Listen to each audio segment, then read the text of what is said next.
Complete compliance was supposedly achieved when the director appeared before the Congressional committee, conceding that an astonishing contingent of up to 1,000 federal agents had meticulously scoured the archives to systematically obscure the former president's identity from the records. It remains abundantly apparent that the documentation relayed by the Federal Bureau persistently conceals this specific political figure's identity, despite his notable presence being documented thousands of times within these extensive dossiers. During the proceedings, it was remarkably notable how the focus continually shifted back toward praising the former leader, describing him as the most exceptional chief executive in the nation's history, rather than maintaining the composure required for a serious legislative inquiry. This environment was entirely intended to be a solemn hearing rather than a theatrical spectacle. Yet, the discourse repeatedly veered into political admiration and subsequent deflections, including sudden inquiries about financial contributions from prominent political donors. Amidst calls for regular congressional order from the chairman, the dialogue devolved into criticisms regarding social media activity during the current administration, completely bypassing the fundamental questions directed at the nation's chief law enforcement officer. The morning of that specific February day did not commence as a sensational spectacle, but rather as another enduring, rigorous oversight session situated deep within the chambers of the House Judiciary Committee. It was the precise kind of procedural gathering that extends for countless hours, accompanied by the gentle hum of recording equipment and the quiet shuffling of administrative paperwork, projecting an atmosphere where historical weight seems absent. The sitting Attorney General had already occupied her seat beneath the intense illumination for the majority of the day, navigating a barrage of inquiries regarding the highly controversial investigative documents, the extensive nature of the redactions, the underlying logic of prosecutorial decisions, and the overarching credibility of the Federal Justice Department. Representatives from one side of the aisle had rigorously scrutinized her positions, while representatives from the opposing side offered steadfast defensive support, allowing the witness to gracefully deflect nearly every substantive legal inquiry presented to her. By the exact moment the gentlewoman from California's 18th Congressional District was formally recognized to speak, the atmosphere within the chamber had grown palpably heavy with unresolved frustration. Individuals directly affected by the historical illicit enterprise observed silently from the viewing gallery, solemnly witnessing the government debate whether the complete, unvarnished truth would ever be permitted to surface. Legislative members methodically reviewed their expansive binders, some visibly fatigued, others openly exasperated, and a few patiently awaiting their designated opportunity to interject. The representative from California did not engage in theatrical grandstanding, nor did she elevate her vocal tone to project artificial outrage. Instead, she arrived fully equipped with precise documentary evidence. To truly comprehend the dynamic, one must understand her extensive professional background. A dedicated public servant since the mid-90s, equipped with profound experience in immigration law and a distinguished tenure as a legal scholar. She is entirely uncharacterized by the inflammatory rhetoric typical of sensationalized media broadcasts, operating instead with methodical, procedural, and surgical precision. When she formulates a legislative inquiry, it is almost universally because she already possesses an intricate understanding of the factual resolution. On this particular occasion, she held exactly 2 pieces of electronic correspondence. That was the entirety of her presentation. 2 specific messages extracted directly from the very archives the Justice Department insisted had been subjected to an exhaustive, comprehensive evaluation. These communications directly implicated the primary figure of the controversial network and a prominent sports franchise owner, raising a foundational legal question so intrinsically straightforward that any novice investigator would immediately recognize its significance. She initiated her allotted time not with aggressive accusations, but with solemn acknowledgement. She respectfully recognized the affected individuals seated quietly behind her, deliberately framing her subsequent remarks around the paramount principles of governmental transparency and public accountability. She articulated that, out of profound respect for the broader public and the courageous observers present, the Legislative Committee possessed a moral obligation to conduct a thoroughly transparent dialogue. This was not mere rhetorical flourishing. It functioned as a deliberate, declarative warning. She was explicitly signaling that the forthcoming presentation was entirely rooted in verified documentation rather than speculative theory. She systematically directed the Chamber's collective attention to the first piece of correspondence, wherein an unidentified associate inquired whether a specific individual was designated as a professional or a private citizen. The primary figure's documented response categorized the individual as a private, international citizen. Utilizing remarkably casual language for such a serious context, the specific terminology employed carries immense weight. Such phrasing diverges entirely from conventional social interaction. It functions as coded terminology within the clandestine ecosystem of transactional exploitation. It inherently suggests a systemic categorization and commodification, indicating that human beings were being discussed not as autonomous individuals, but rather as manageable inventory. Subsequently, the representative transitioned to the second communication, which presented a far more explicit narrative.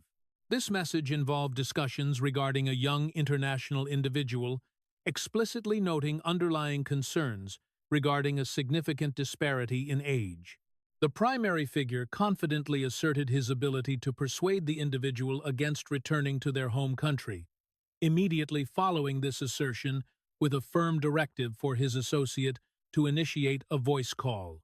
He concluded the message with a sentence that should have instinctively halted the entire legislative proceeding, an explicit admission of his profound distaste for maintaining written records of such sensitive conversations.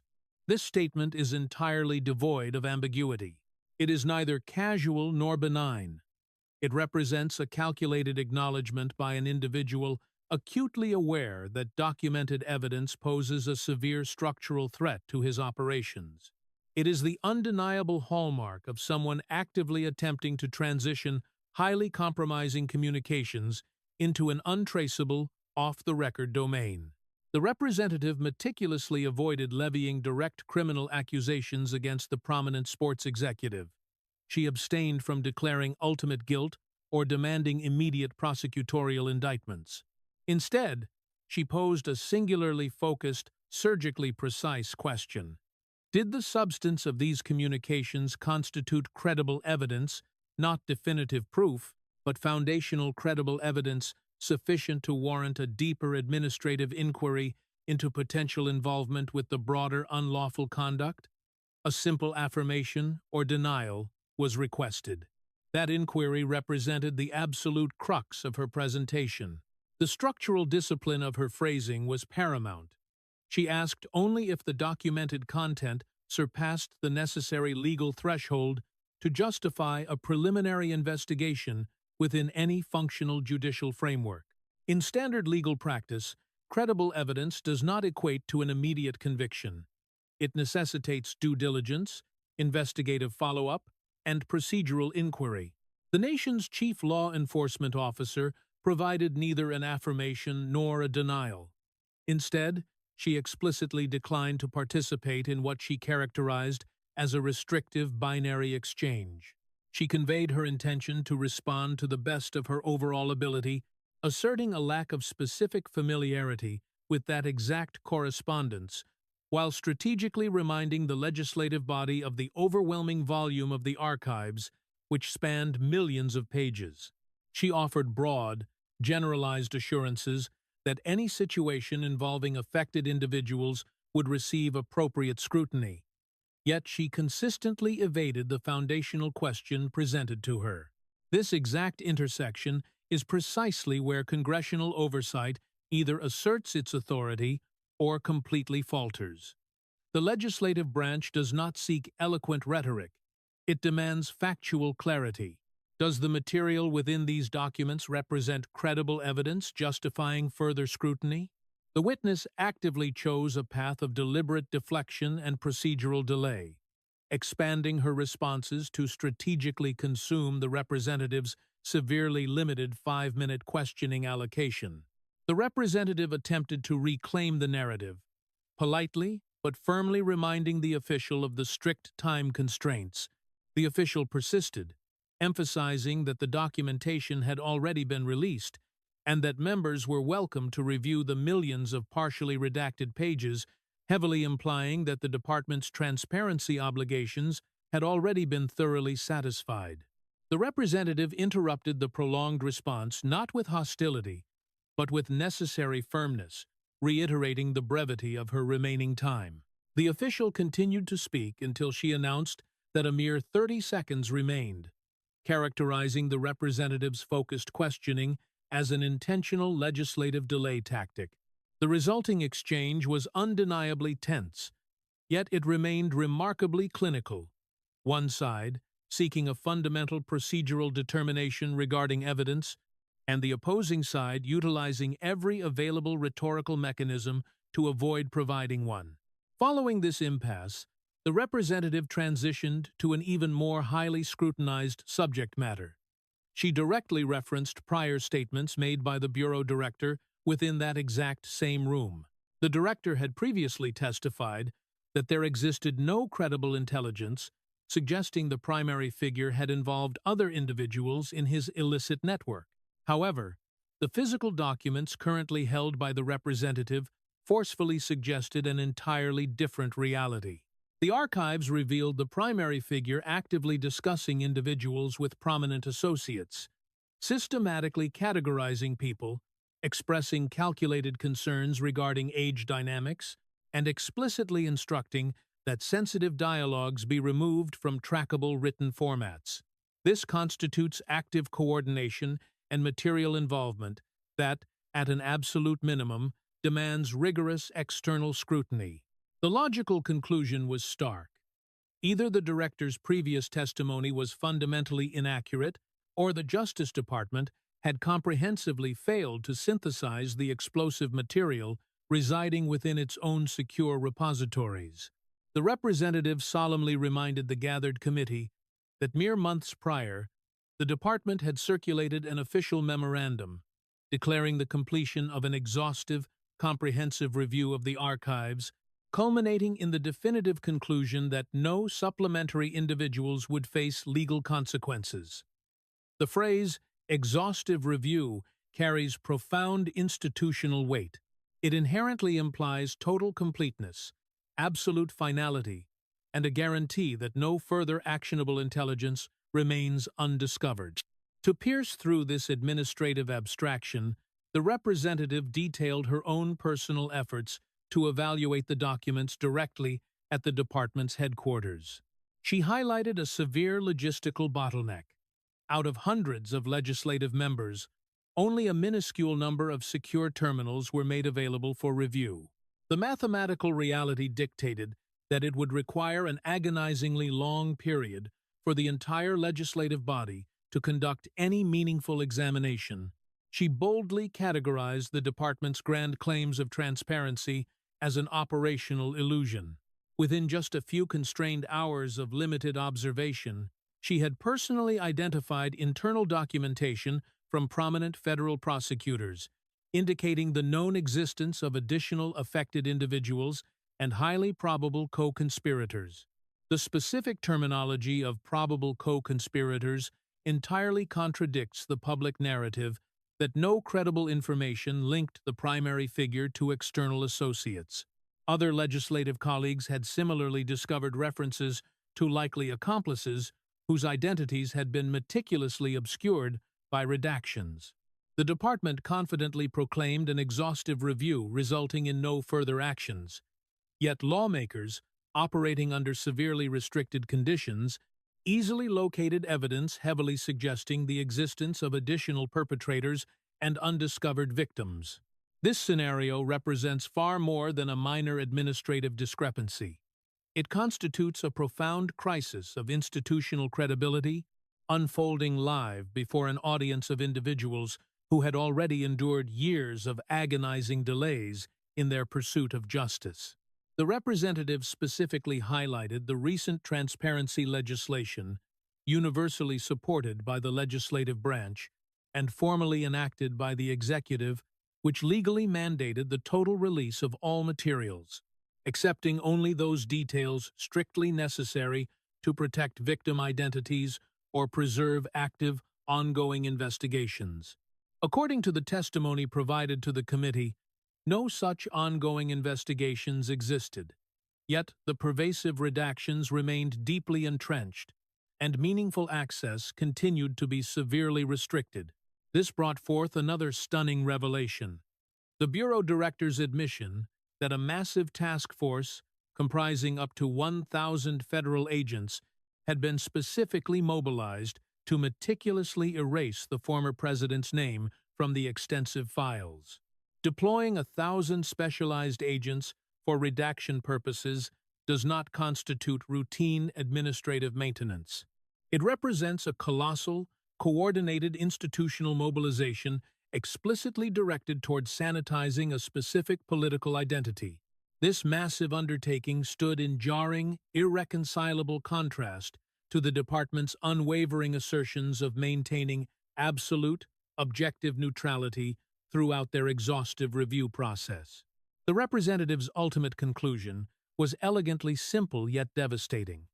The foundational credibility of the nation's premier law enforcement agency had been severely compromised, not merely by the implementation of heavy redactions, but by their broader pattern of institutional conduct. She briefly shifted the committee's attention to a deeply troubling incident involving a tragic encounter with federal enforcement personnel in a Midwestern municipality.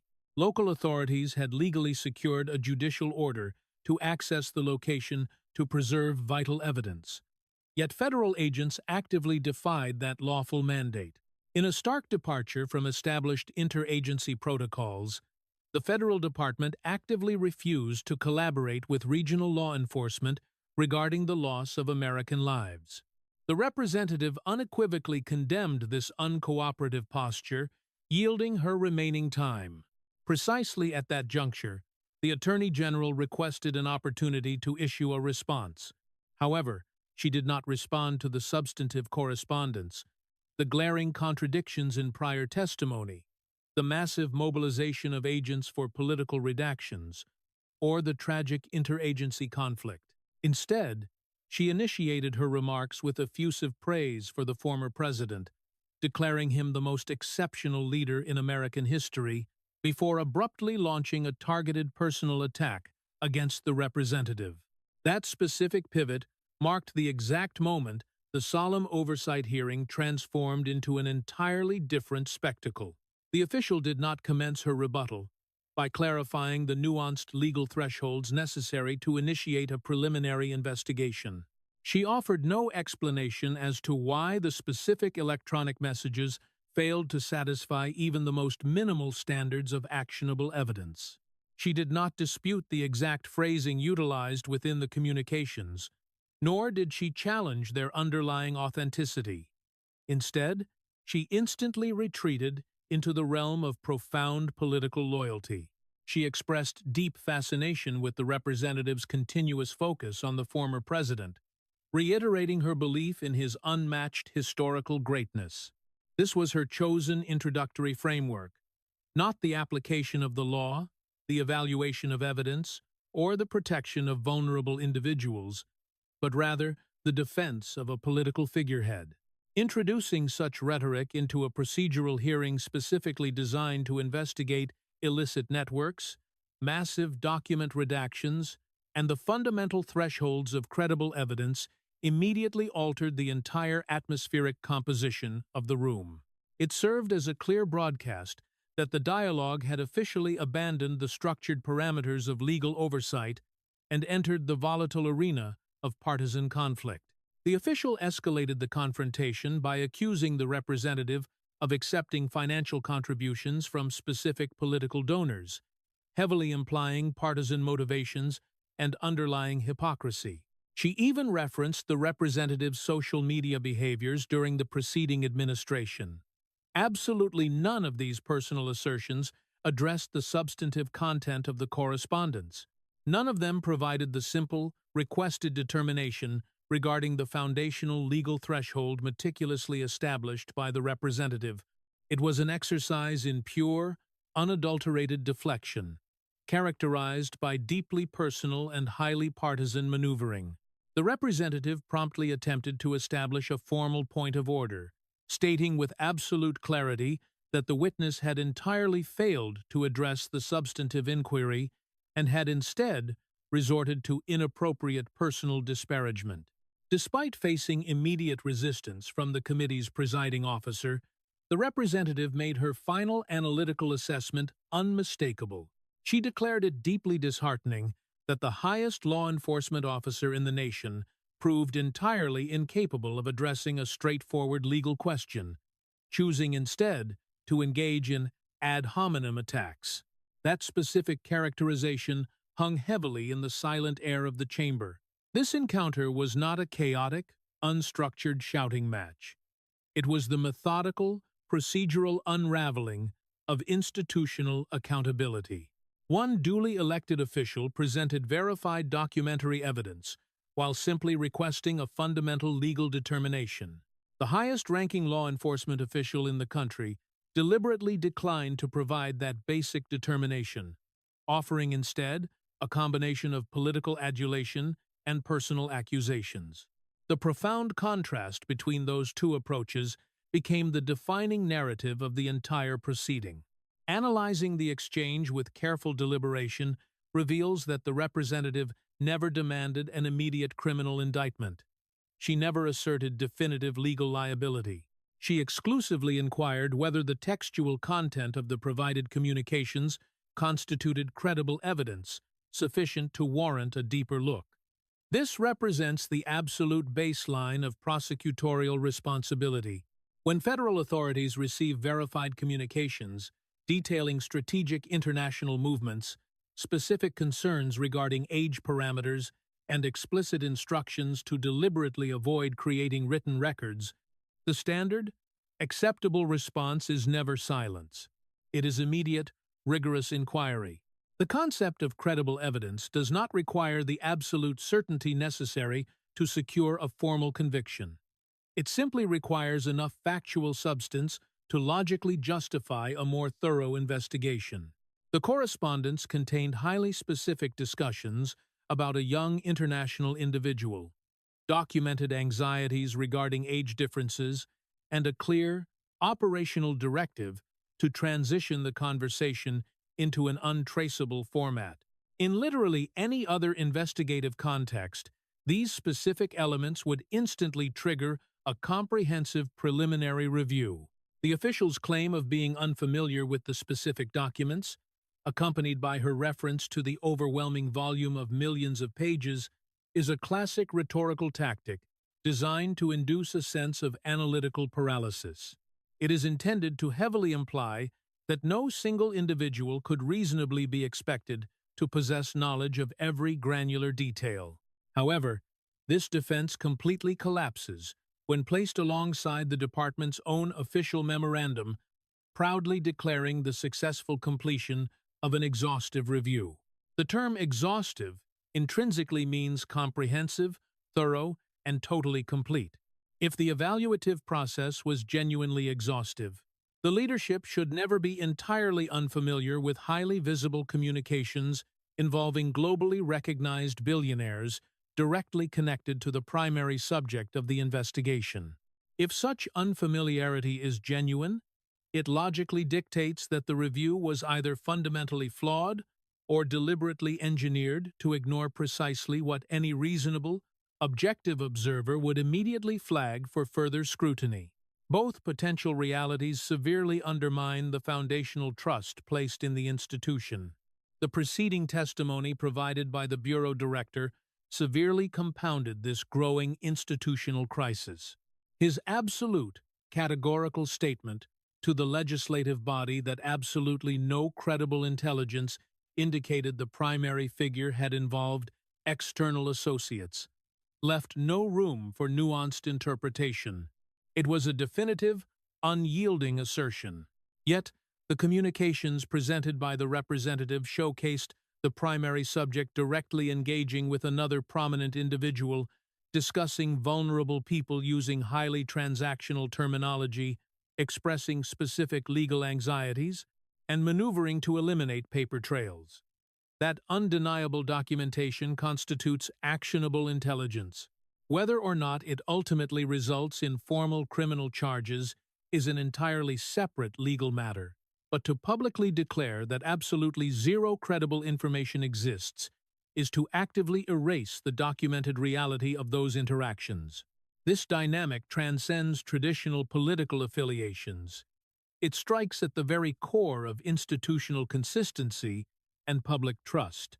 The department assured the populace of an exhaustive review, guaranteed no further charges, and testified to a complete lack of external connections. Yet, within a highly public forum, a lawmaker successfully produced verified materials that strongly suggested the exact opposite. The promise of total transparency, legally codified by the recent transparency legislation, mandated the comprehensive release of all relevant archives, withholding only the most sensitive operational or personal details. Considering the explicit testimony confirming the absence of any ongoing investigative efforts, the persistent, heavy redactions, and the severely restricted access terminals painted a contradictory picture. The revelation that a massive contingent of agents had been deployed specifically to sanitize one particular political name thousands of times demands intense public scrutiny. Such an extraordinary allocation of specialized resources is never an administrative accident. It reflects highly deliberate prioritization and institutional intent, directly intersecting with the core credibility concerns raised by the representative. If a nominally objective agency mobilizes massive resources to protect a specific identity while simultaneously claiming complete impartiality, oversight committees possess a profound constitutional duty to aggressively question that fundamental inconsistency. The representative was not engaging in baseless speculation. She was utilizing the director's own sworn testimony to highlight the undeniable implication that extreme political sensitivity had heavily influenced the management of the archives. The logistical restrictions, providing only a handful of terminals for hundreds of lawmakers, further illustrated a systemic resistance to genuine transparency. It functions as a form of procedural obstruction, cleverly disguised as legal compliance, designed to create the superficial appearance of openness while effectively neutralizing any comprehensive review. By labeling this process an operational illusion, the representative accurately described a structural impediment designed to protect the institution rather than inform the public. Despite these overwhelming constraints, diligent lawmakers successfully identified undeniable references to highly probable co-conspirators. This specific investigative terminology is never utilized casually. It explicitly denotes an evidentiary basis, suggesting collaborative, unlawful behavior.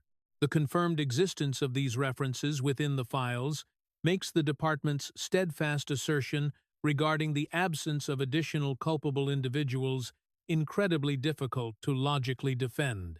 This is the precise intersection where public trust in governmental institutions begins to deeply fracture.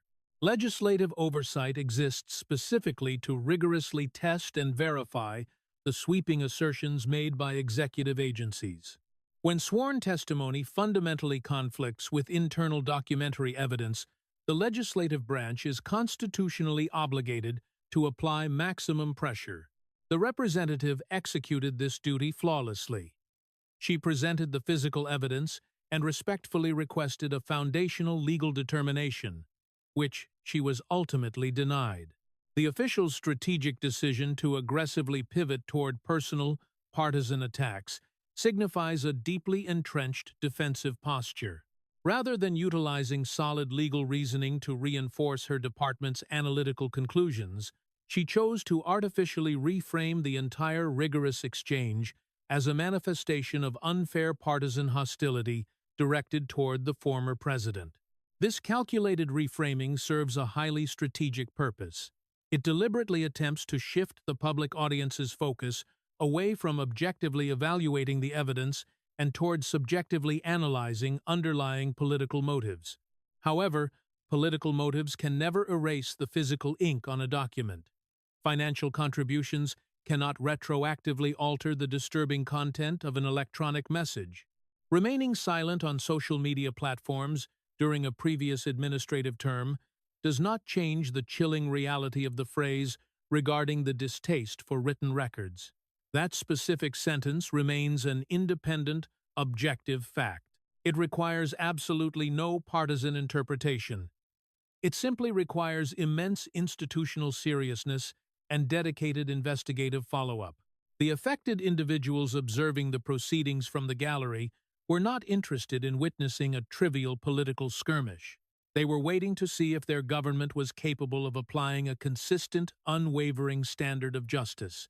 They were waiting to see if the presentation of highly credible evidence would successfully trigger a legitimate, professional inquiry.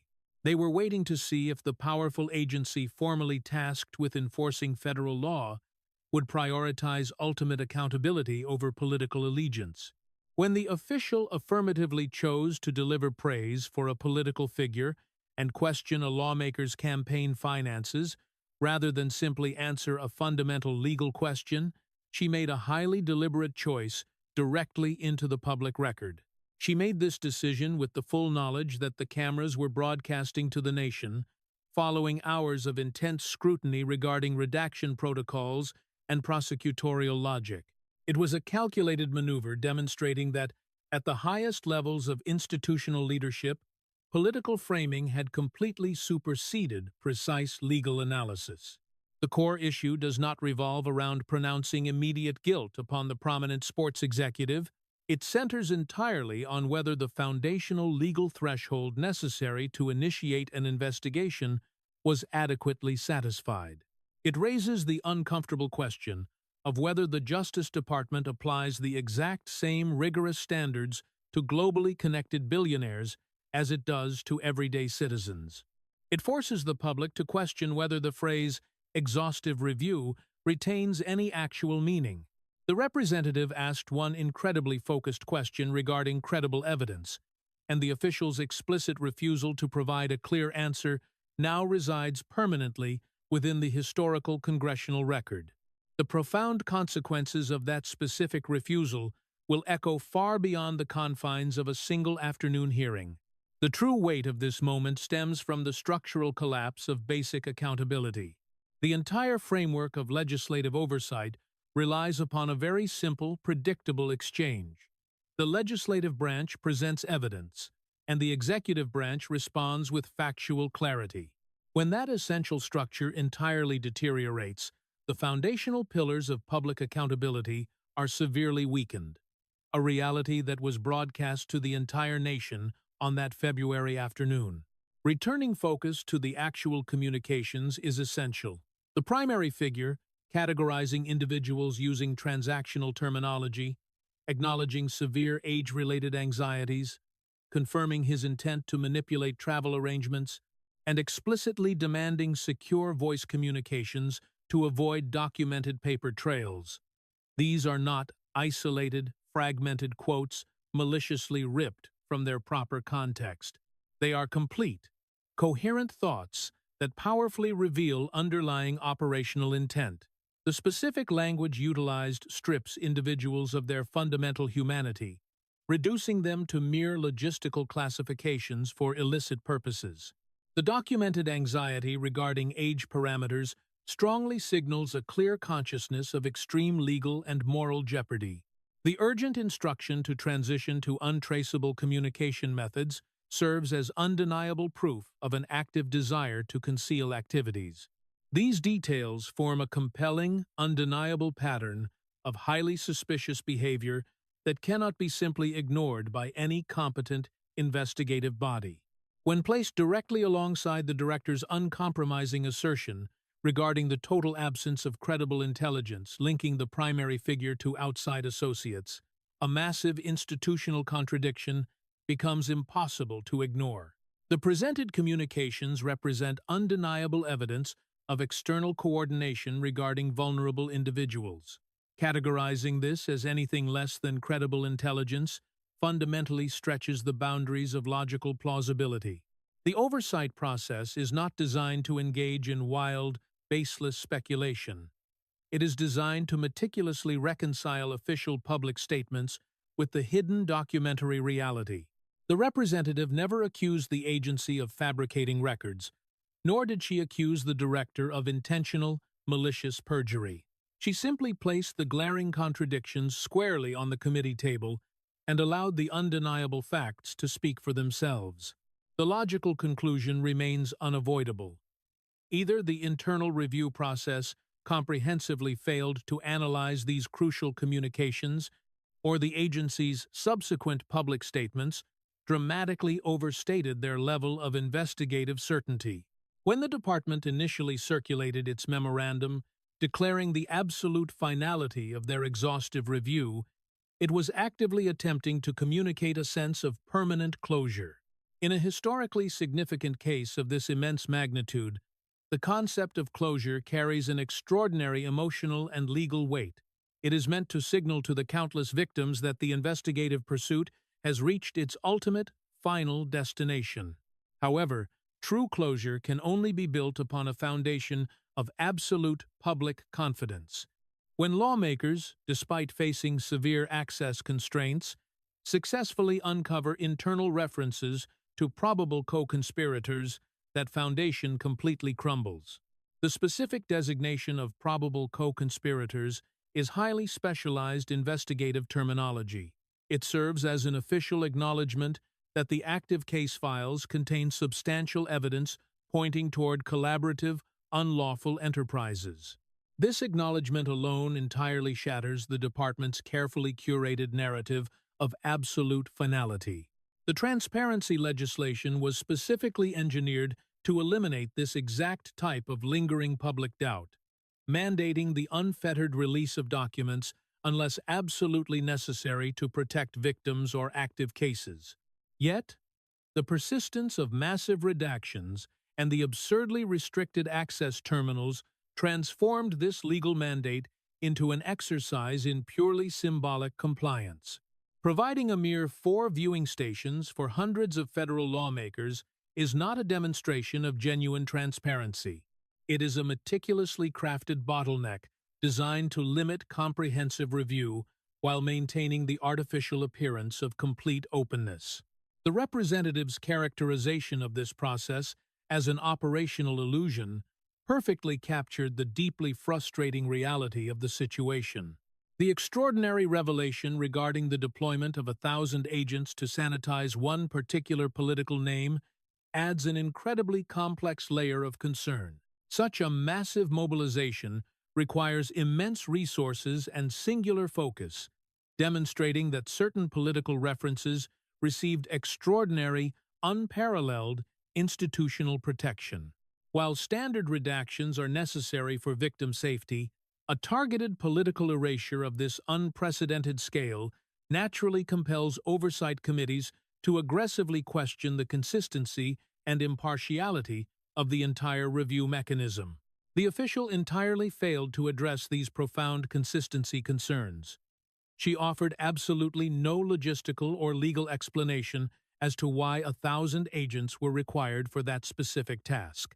She completely avoided contextualizing the decision within the broader framework of the investigation. Instead, she retreated into the safety of extreme political loyalty, actively reframing the legitimate scrutiny of redaction protocols as nothing more than unfair partisan hostility directed toward the former president. While this rhetorical maneuver might successfully energize specific political factions, it completely fails to address the very real, structural concerns regarding institutional integrity. Furthermore, the deeply troubling incident involving the lack of federal cooperation following the tragic loss of life in the Midwestern municipality continues to linger heavily over the department's reputation. Federal personnel actively defying lawful judicial orders and refusing to collaborate with local homicide investigators raises incredibly severe questions regarding fundamental accountability and respect for regional jurisdiction. The representative accurately characterized this uncooperative posture as deeply disgraceful, tying it directly to the overarching theme of a systemic collapse in institutional credibility. Public trust in vital governmental institutions is highly cumulative. It is slowly established over decades of consistent behavior and rapidly destroyed by glaring inconsistencies. The explicit refusal to answer a basic question regarding credible evidence does not exist in an isolated vacuum. It sits directly alongside the massive redaction controversies, the artificial access limitations, the glaring testimonial contradictions, and the deeply concerning allegations of actively defying lawful judicial orders. Each individual incident compounds the severity of the broader perception crisis. The true power of the representative's performance derived entirely from her remarkable restraint. She never raised her voice, she never resorted to insults, and she completely avoided personal attacks. Her strategy was entirely document-driven.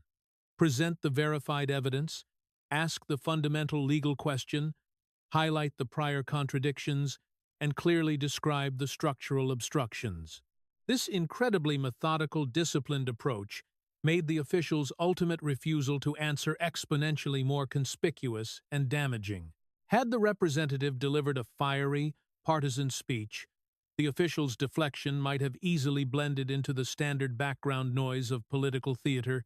Instead, she asked a highly technical, prosecutorial question that will continue to echo far beyond the confines of the committee room because the concept of credible evidence is the absolute bedrock of the entire justice system.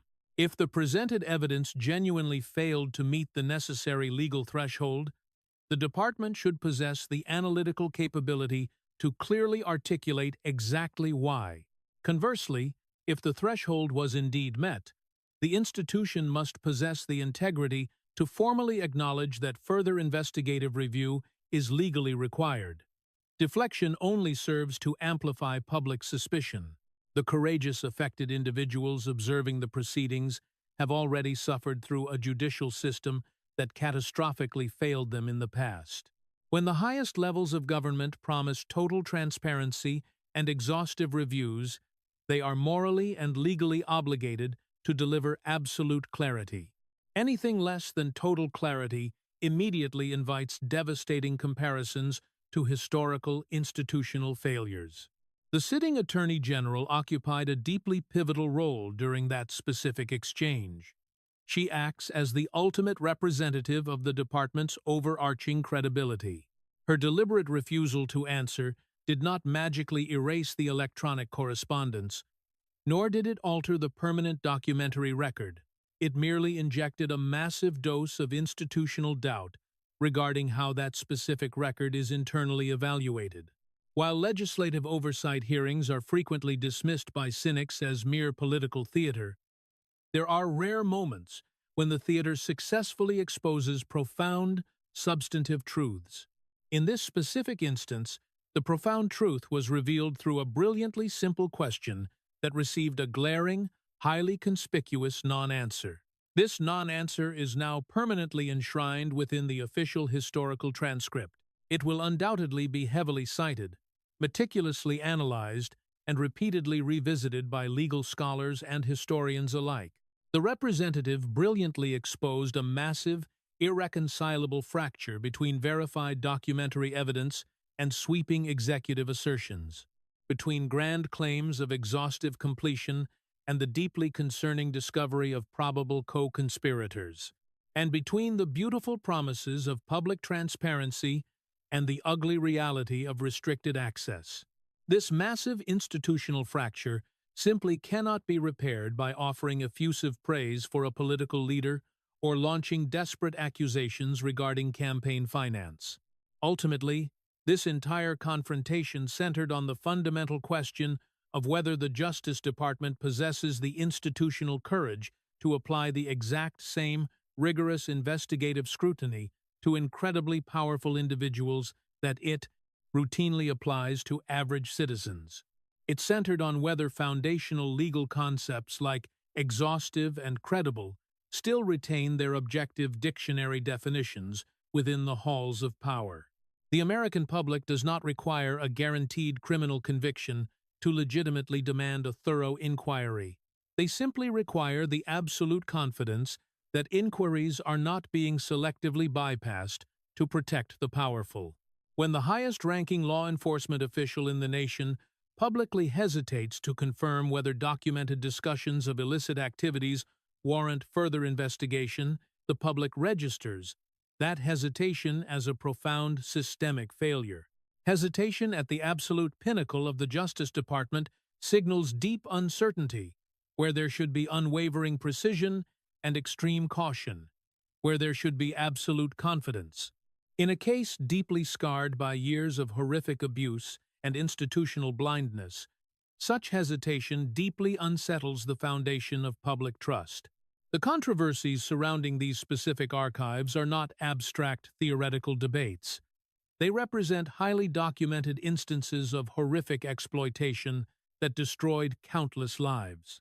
When the legislative branch passes comprehensive transparency laws and the executive branch guarantees absolute thoroughness, the public's expectations for justice are rightfully elevated.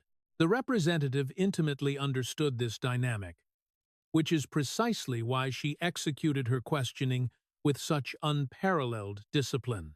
She never attempted to finalize a criminal prosecution from her seat on the committee, nor did she attempt to prematurely pronounce ultimate judgment. She merely asked if the verified documents successfully crossed the initial starting line of accountability.